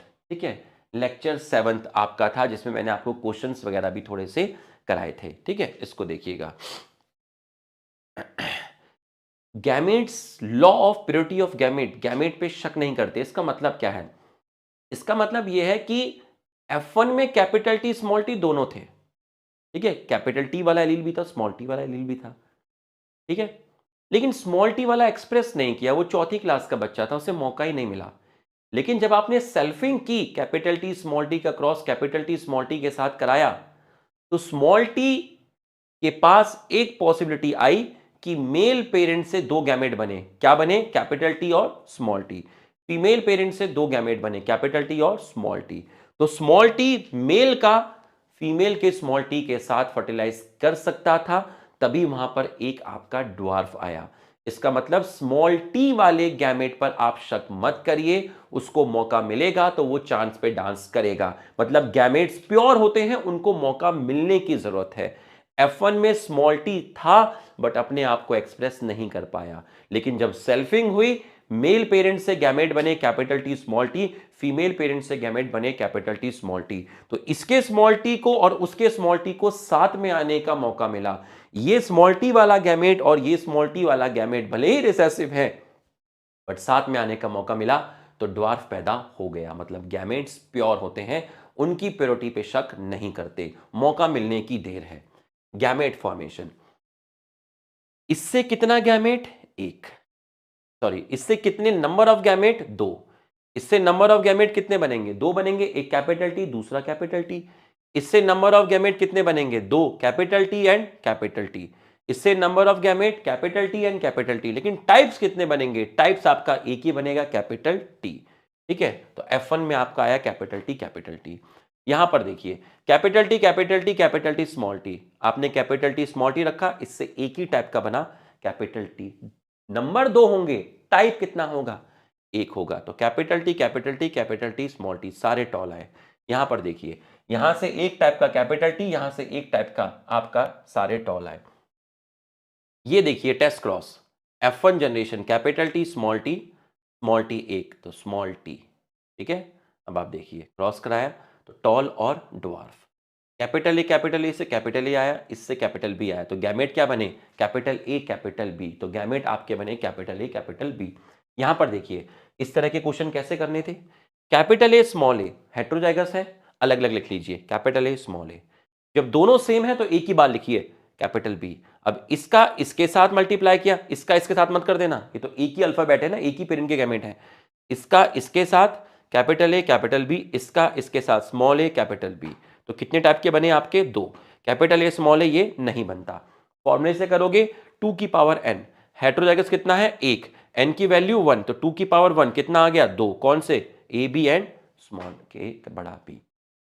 यहां देखिए, पहले नॉर्मल करिए फिर फॉर्मूले से करिएगा। फॉर्मूले से करोगे तो कितने हेट्रोजाइगस हैं? दो, एक हेट्रोजाइगस दूसरा हेट्रोजाइगस। तो फॉर्मूला हुआ 2 की पावर n, n की वैल्यू कितनी हुई? 2, तो 2 2 जा कितना हो गया? 4 हो गया। ठीक है, अब चार कौन कौन से हुए? तो हेट्रोजाइगस है बड़ा ए छोटा ए, हेट्रोजाइगस है बड़ा बी छोटा बी। इसका इसके साथ करवाया, देखिए बड़ा ए बड़ा बी, बड़ा ए छोटा बी, छोटा ए बड़ा बी, छोटा ए छोटा बी। इस तरह के मत बनाना, सेम अल्फाबेट मत लेना, बड़ा ए ए, एक ही तरह के अल्फाबेट मत लेना, ए बी बी मत लेना। तो कितने बने आपके? चार बने। यहां पर आपको और क्वेश्चन करवाए थे, बड़ा ए बड़ा बी छोटा बी बड़ा सी कैसे करना है? देखिए, सेम है तो एक लिया, अलग है तो अलग अलग लिखा, सेम है तो एक लिया, ए बी सी, ठीक। ए छोटा बी बड़ा सी, दो ही टाइप के बनेंगे। ए बी नहीं बनेगा, बी बी नहीं, बी सी नहीं, इस तरीके से नहीं, ठीक है। फॉर्मूला लगाइए, n की वैल्यू 1, तो 2 की पावर 1 कितने बनेंगे? 2। ये देखिए 2 आ गया। यहां पर देखिए, ठीक, पूरा अच्छे से बता रहा हूं, एकदम पूरा का पूरा फील करा के। बड़ा ए छोटा ए बड़ा बी छोटा बी बड़ा सी, ठीक। यहां देखिए, पहले फॉर्मूले से करिए, n की वैल्यू कितनी होगी? 2, एक दो हेट्रोजाइगस है तो n की वैल्यू 2, 2 2 जा 4, ठीक। अब कैसे करेंगे?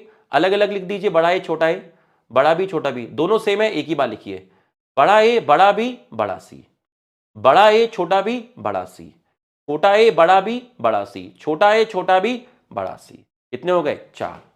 यहां देखिए, पहले फॉर्मूले से करिए, 2 की पावर n, एक हेट्रोजाइगस दूसरा तीसरा, तो n की वैल्यू 3 बनेंगे कितने? 8। कौन कौन से?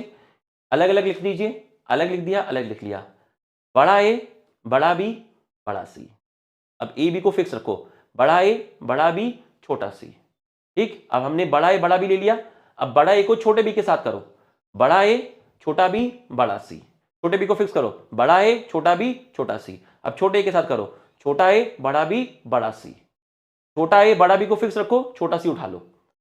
अब छोटे बी के साथ छोटा ए, छोटा बी, बड़ा सी। छोटे बी को फिक्स रखो, अब छोटा सी उठा लो। तो कितने बन गए बेटा आपके? 8 बन गए। ठीक है, इसमें देखिए बड़ा ए, बड़ा बी, छोटा बी, इसके गैमेट बनाइए। बड़ा ए सेम है तो एक बार लिखिए, बड़ा बी छोटा बी अलग अलग है तो अलग अलग करके लिख लीजिए। बड़ा बी छोटा बी गैमेट बनाइए, बड़ा ए, बड़ा बी, बड़ा ए, छोटा बी। यहां देखिए छोटा ए सेम है तो एक बार लिखिए, बड़ा बी छोटा बी अलग अलग है, अलग अलग लिख लीजिए। छोटा ए, बड़ा बी, छोटा ए, स्मॉल बी। क्रॉस करा के देखिए। अब आप देखिए फिनोटाइपिक रेशियो बताइए। फिनोटाइपिक रेशियो 1 2 3, ये देखिए, ये हेटेरोजाइगस डोमिनेंट, ये होमोजाइगस डोमिनेंट। एक्सप्रेस तो डोमिनेंट ही करेगा। हेटेरोजाइगस डोमिनेंट कैरेक्टर डोमिनेंट वाला ही आएगा। हेटेरोजाइगस डोमिनेंट डोमिनेंट वाला ही आएगा। हेटेरोजाइगस डोमिनेंट रिसेसिव, तो ये चीज अलग हो गई। तो फिनोटाइपिक रेशियो हो गया 3:1। जीनोटाइपिक रेशियो क्या होगा? 1, इस तरह का 1, इस तरह के 2, इस तरह का 1। ठीक है, तो ये कैसा क्रॉस है? मोनोहाइब्रिड। कैसे पता चला? शॉर्टकट, एक हेटेरोजाइगस होगा तो मोनोहाइब्रिड क्रॉस होगा। ठीक है, ऐसे ही आप इसको करिएगा। फिर आप यहां पर देखिए, इससे कितने गैमेट बनेंगे? 4। बड़ा ए, छोटा ए, बड़ा बी अलग अलग कर लिया आपने। अब बड़ा ए, बड़ा बी, बड़ा ए, छोटा बी, छोटा ए, बड़ा बी, छोटा ए, छोटा बी। इससे कितने बनेंगे? एक टाइप का ए बी। क्रॉस कराइए, चारों लगे 1 1 1 1 1। तो कितने टाइम्स 1 हो गया आपका? 4 टाइम्स 1 हो गया। ठीक है, आपका हो गया है 4 टाइम्स 1 आपका हो गया है। फिर यहां मैंने आपको क्वेश्चन कराए थे। ठीक है, इस क्वेश्चन में थोड़ा सा कंफ्यूजन हुआ था लैंग्वेज को लेके, वो मैंने आपको क्लास में एक्सप्लेन कर दिया था कि मैं इसमें क्या पूछना चाह रहा हूं। If we cross 200 true breeding tall plant and 200 dwarf plant, then total number of tall plant in F1 generation 200 होंगे। All plants are homozygous tall in F1 generation, true और फॉल्स। ठीक है, कि F1 जनरेशन में सारे के सारे आपके होमोजाइगस प्लांट होंगे। ठीक है, if we cross 200 true breeding tall plant and 200 dwarf plant, तो F1 जनरेशन में होमोजाइगस टॉल नहीं होंगे। F1 जनरेशन में आपके कैसे होंगे? आपके जो होंगे हेटेरोजाइगस टॉल आएंगे। तो ये आपका गलत हो गया था। ठीक है, total number of heterozygous toll plant in F2 generation. ठीक है, total number of heterozygous toll plant in F2 generation. तो ये मैंने 200 प्लांट के रेस्पेक्ट में आपको बताया था। 200 प्लांट के रेस्पेक्ट मैंने आपको बताया था कि ये क्वेश्चन को फिर मैंने आपको चेंज किया था कि मान लीजिए आपके पास 200 सीड्स आपने कलेक्ट किए हैं। कितने सीड कलेक्ट किए हैं? 200 सीड्स आपने कलेक्ट किए हैं। किनके बीच में क्रॉस करा के? इसको फिर मैंने चेंज किया था कि अगर आप ऐसे प्लांट के बीच में क्रॉस कराएंगे, ऐसे के बीच में क्रॉस कराएंगे, ऐसे क्रॉस करा के आपको 200 सीड्स मिलते हैं।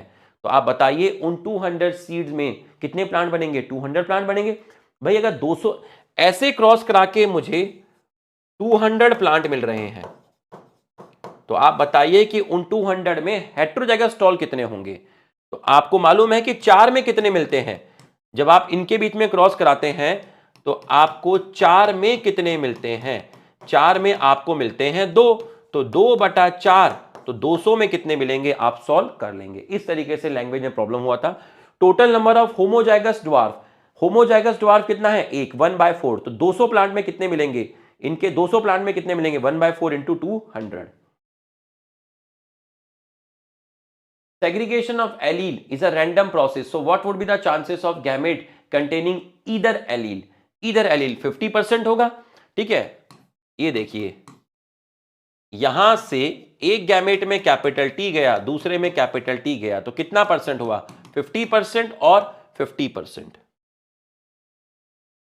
If F1 individual of genotype, ये रहा, go through sexual reproduction, then its gamete, gamete मतलब pollen gained sperm, male gamete with genotype capital T have what chance to pollinate egg of genotype? देखिए ये male parent, ये female parent, इस male parent के जो gamete है capital T small T, female के egg में कैपिटल टी स्मॉल टी। तो ये पूछ रहे हैं कि मेल के कैपिटल टी की इसके साथ क्या प्रोबेबिलिटी है फीमेल के कैपिटल टी, तो भैया इसकी इसके साथ 50%, इसकी इसके साथ 50%, तो आंसर आया आपका 50%। प्योर टॉल ये आप करेंगे, होमोजाइगस टॉल ये भी आप करेंगे, ठीक है, मैंने तब भी कराए थे आपको। How many different type of gamete can be formed by F1 progeny resulting from the cross, इनके बीच में क्रॉस करा के जो F1 प्रोजेनी आएगी उससे कितने गैमेट बनेंगे, A B C, small A small, जब दोनों सेम है तो एक लो, दोनों सेम है तो एक लो, ए बी सी ए बी सी, इसके बीच में क्रॉस कराया तो आपको ये मिला, इससे कितने गैमेट बनेंगे 2 की पावर n, n की वैल्यू है 3, 3 हेटेरोजाइगस हैं तो गैमेट हो गए आपके 8। To determine the genotype of tall plant, आप अननोन पेरेंट का क्रॉस कराओ स्मॉल टी के साथ, सही है, अननोन पेरेंट का क्रॉस कराओ रिसेसिव पेरेंट के साथ, ये रिसेसिव पेरेंट ही होता है, तो दोनों आपके सही हैं।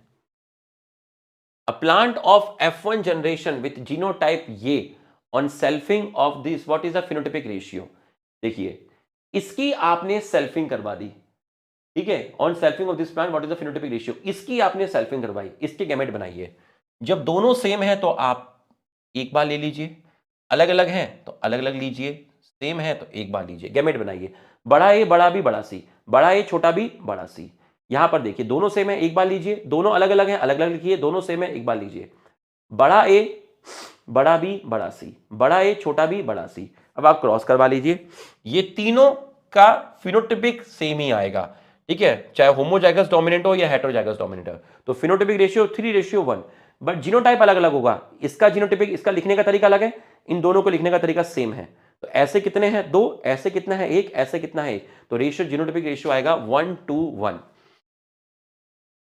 How many types of gamete are expected from the organism with genotype ये, इससे कितने टाइप के गैमेट आपको मिलेंगे, एक ही टाइप का गैमेट मिलेगा, यहां से आपका ए, यहां से बी, यहां से सी, एक ही टाइप का आया ए बी सी, सिंपल सी बात है, आपको ये लिख के दे दिया, कितने टाइप का मिलेगा, एक ही टाइप का मिलेगा, A B C D E F, एक ही टाइप का मिलेगा।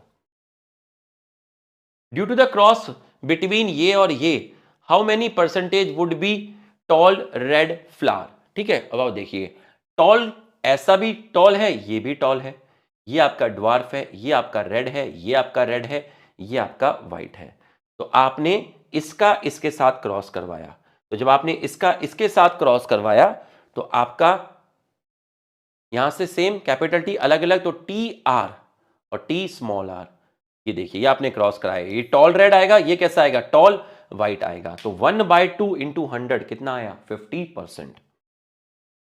हेटेरोजाइगस टॉल, ये रहा हेटेरोजाइगस टॉल, इसका क्रॉस होमोजाइगस ड्वार्फ के साथ कराया, what will be the ratio of dwarf plant, ये तो भैया टेस्ट क्रॉस हो गया, टेस्ट क्रॉस का रेशियो 1:1 होता है, ड्वार्फ कितना मिलेगा 1 मिलेगा, तो 1/2 into 100 50%।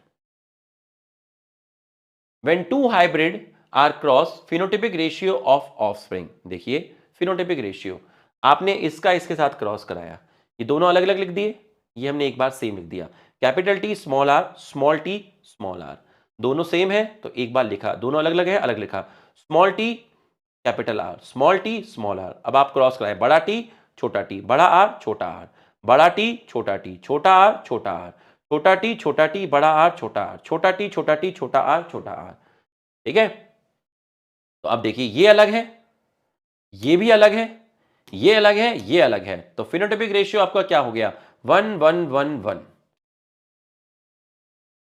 If 120 plant are produced on crossing pure red and pure white flower pea plant, then the ratio of offspring in F1 will be, जब रेड आपका क्या है डोमिनेंट है, आप प्योर रेड प्योर व्हाइट का क्रॉस कराते हैं तो F1 में आपको मिलते हैं रेड, अब आप इसका क्या करवाओगे, हाँ अच्छा F1 में पूछा था, हाँ याद है जब हमने क्वेश्चन किया था तो हमने F2 में निकाल दिया था, तो F1 में सारे के सारे क्या होंगे, F1 में सारे के सारे क्या होंगे रेड होंगे, अगर F2 में पूछा होता तो आप इसकी सेल्फिंग करवाइए, इसकी सेल्फिंग करवाएंगे, तो अब आपसे F2 में पूछा है तो 4 में से कितने रेड मिले, 4 में से 3 रेड मिले, तो 3/4 इंटू 120, तो तब आपका जो आंसर आएगा वो आपका आएगा 90 रेड आएगा और 30 व्हाइट आएगा, ये तब आएगा जब F2 में पूछा है, लेकिन F1 में पूछा था तो ऑल रेड।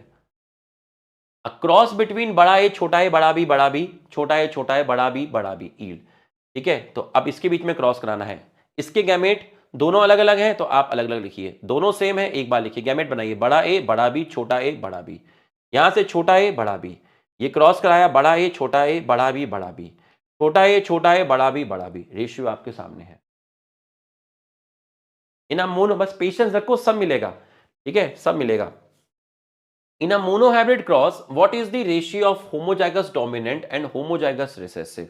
पर तुम्हें पता पेशेंस नहीं है, मेरे पास मैसेज आते हैं सर पूरा वन शॉट दे दीजिए मॉलिक्यूलर बेसिस का और पूरा वो दे दीजिए, बेटा टाइम लगता है, ऐसे थोड़ी ना है, और भी तो बैचेस पढ़ा रहे हैं, पूरा वन शॉट दे दीजिए, अबे इतना डिटेल में पढ़ा है, टाइम लगता है, समझ लो, तुम चाहते हो एक ही दिन में एनसीईआरटी सीरीज मिल जाए, सब मिल जाए, ऐसे थोड़ी ना होता है? अरे गोली मार दे मुझे, ऐसे थोड़ी ना होता है यार, टाइम लगता है, पढ़ाया तेरे को, पढ़ते रह तू, आता रहेगा कुछ ना कुछ माल तेरे पास ऐप में, ठीक है।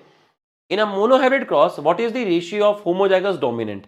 एक का मैसेज आया सर थोड़ा कंफ्यूजन हो रहा है, वन शॉट दे दिया, अरे दीवाने, जब तेरा डिटेल से वन कंफ्यूजन दूर नहीं हुआ तो तेरा वन शॉट से कंफ्यूजन दूर होगा।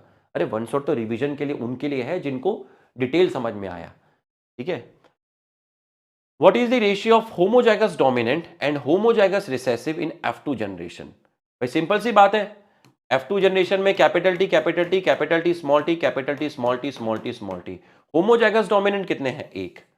होमोजाइगस ड्वार्फ रिसेसिव कितने हैं? एक। रेशियो क्या हुआ? 1:1। A pea plant that is heterozygous for flower gene make gamete. A pea plant that is heterozygous for flower gene that make gamete. ठीक है, ये देख लिया मैंने, रेड कलर ले लिया, रेड कलर के लिए हेटेरोजाइगस है, तो गैमेट क्या बनेगा? कैपिटल आर स्मॉल आर, यहां प्रोबेबिलिटी 50%, यहां probability 50%। What is the probability that one of its gamete contain the recessive white allele? Recessive white allele 50%। Simple सी बात है भाई, कैपिटल टी स्मॉल टी है, कैपिटल टी के लिए 50%, रिसेसिव के लिए 50%, 50%। Cross between two tall plant resulted in offspring having few dwarf plant. What will the genotype of the both the parent? ठीक है, आपने क्रॉस करवाया है दो टॉल प्लांट के बीच में, ठीक है, आपसे पूछा है कि इन दोनों पेरेंट का जीनोटाइप क्या होगा अगर आपको इन दोनों के बीच में क्रॉस करा के कुछ ड्वार्फ प्लांट भी मिल जाते हैं। तो अब हमें यह नहीं पता कि ये दोनों tall plant, cross between two tall plant, दो टॉल प्लांट का क्रॉस कराने के बाद टॉल प्लांट लिखा हुआ है, मतलब फिनोटाइप लिखा हुआ है, हमसे पूछा है इनका जीनोटाइप क्या होगा अगर इनका क्रॉस करा के कुछ ड्वार्फ प्लांट मिले। ये चार ऑप्शन दिए हैं, ठीक। अगर आप इसका और इसके साथ मान लीजिए ये दोनों टॉल ऐसे हैं, एक टॉल कैपिटल टी वाला है और दूसरा टॉल स्मॉल टी वाला है, अगर आप यहां क्रॉस करवाओगे तो आपको सारे के सारे कैसे मिलेंगे? सारे के सारे टॉल मिलेंगे। बट क्वेश्चन में पूछा है कि कुछ ड्वार्फ प्लांट भी है, तो पहला ऑप्शन नहीं हो सकता। तीसरा क्यों नहीं हो सकता? क्योंकि टॉल में कराओगे तो सारे टॉल मिलेंगे, तीसरा नहीं हो सकता। चौथा क्यों नहीं हो सकता? क्योंकि चौथे के अंदर 50% ड्वार्फ मिल रहे हैं, 50% टॉल मिल रहे हैं, क्वेश्चन में कुछ ही ड्वार्फ बोला हुआ है, तो इसका मतलब इस केस में आप क्रॉस करवाओगे, सेकंड वाले में आप क्रॉस करवाओगे तो आपको टॉल भी मिलता है और ड्वार्फ भी मिलता है। 3:1, ज्यादा टॉल है कुछ ड्वार्फ है, इसलिए आपका आंसर जाएगा option second. Gametes are never hybrid, this is a statement of law of, ये किसका स्टेटमेंट है? ये लॉ ऑफ सेग्रीगेशन का स्टेटमेंट है। गैमेट्स आर नेवर हाइब्रिड, ठीक है, गैमेट्स जो है आपके वो हाइब्रिड नहीं है। क्या ये गैमेट है? ये क्या गैमेट है आपका? नहीं। क्या ये गैमेट है? नहीं। क्या ये गैमेट है? नहीं। ये आपके गैमेट्स नहीं है, ये आपके गैमेट्स नहीं है, ये तो पेरेंट है आपके, ठीक है। ये आपका गैमेट है, हाँ, ये आपके गैमेट है, हाँ, कि गैमेट में एक ही एलील होगा, तो ये सेग्रीगेशन के अकॉर्डिंग है, क्योंकि सेग्रीगेशन क्या कहता है कि पेरेंट के जो क्रोमोसोम होते हैं वो सेग्रीगेट करते हैं, तो एलील आपके सेग्रीगेट करते हैं। The probability of homozygous dwarf progeny in a cross इस 0%, बिल्कुल सही है, इनके बीच में क्रॉस ला के सारे टॉल आएंगे। The probability of homozygous dwarf formed, इनके बीच में आपके 0 ही रहेंगे, सारे के सारे टॉल आएंगे। The probability of homozygous tall progeny in a cross involving, ये इनके बीच में आप क्रॉस करवाओगे तो आपको सारे के सारे होमोजाइगस टॉल प्रोजेनी 1, हाँ बिल्कुल सही है, क्योंकि ये होमोजाइगस टॉल है, ये हेटेरोजाइगस टॉल है, ठीक है, तो 1:1, तो भैया 1 रहेगी। The probability of heterozygous tall progeny formed in a cross, इनके बीच में जब आप क्रॉस करवाओगे तो हेटेरोजाइगस जो टॉल आएगा आपका, हेटेरोजाइगस जो टॉल आएगा आपका, वो आपका 50% आएगा, 50% आएगा। तो यहां 25% लिखा है, ये आपका गलत हो गया। Mark the odd one with respect to two breeding line. Show the stable trait. True breeding. Show expression for few generation only. Few generation only. Undergo continuous self pollination. Correct है। स्टेबल ट्रेट शो करेंगे, ये भी आपका correct है। तो odd one क्या हुआ? Few generation नहीं, मैनी जनरेशन आपका जाएगा। ट्रू ब्रीडिंग, ठीक है, ट्रू ब्रीडिंग मैनी जनरेशन आपका जाएगा। इफ अ क्रॉस, ये आपको पता होना चाहिए। शो एक्सप्रेशन फॉर लिखा हुआ भी है, ठीक है, कुछ जनरेशन के लिए नहीं, show expression for few generation नहीं, आपका मैनी जनरेशन तक आपका जाएगा, ठीक है। If a cross made between बड़ा ए एंड छोटा A, the nature of F1 progeny will be. इनके बीच में क्रॉस करवाया तो F1 में आपका ये आया, तो ये तो हो गया जीनोटिपिकली, ठीक है, ये आपका क्या हो गया? Genotypically, genotype. पर एक्सप्रेस क्या करेगा? Capital A. तो फिनोटिपिकली ए है और जीनोटिपिकली कैपिटल ए स्मॉल ए है, ठीक है। मान लीजिए एक टॉल ट्रेट है, तो एक्सप्रेस क्या करेगी? टॉल ट्रेट एक्सप्रेस करेगी। मियोसिस 1 में क्रोमोसोम सेपरेट होते हैं, मूव टुवर्ड अपोजिट पोल, ये एनाफेज 1 में प्रूफ हुआ था। तो मेंडल का जो लॉ ऑफ सेग्रीगेशन है वो आपका एनाफेज 1 में आपका प्रूफ हुआ था। तो बच्चों, हमने कितने लेक्चर का रिवीजन कर लिया? हमने आपका 7 लेक्चर का रिवीजन कर लिया। 1 2 3 4 5 6 7। तो हमने 7 लेक्चर का आपका क्वालिटी के साथ रिवीजन कर लिया है। तो हमने 7 लेक्चर का क्वालिटी के साथ रिवीजन कर लिया है। तो आज आप एक काम करिएगा, आज आप 7 लेक्चर ले लीजिएगा, क्योंकि मेरी और भी क्लासेस हैं, ठीक है। लेक्चर कैसा लगा रिवीजन कमेंट करके बताइएगा। आज मैं आपको 7 दे रहा हूं और कल मैं आपको नेक्स्ट 7 लेक्चर दूंगा, ठीक है। और फिर उसके बाद तीसरे दिन आपको 7 लेक्चर दूंगा। तो वेडनेसडे तक इसका पूरा रिवीजन कंप्लीट हो जाएगा, ठीक है। Thank you.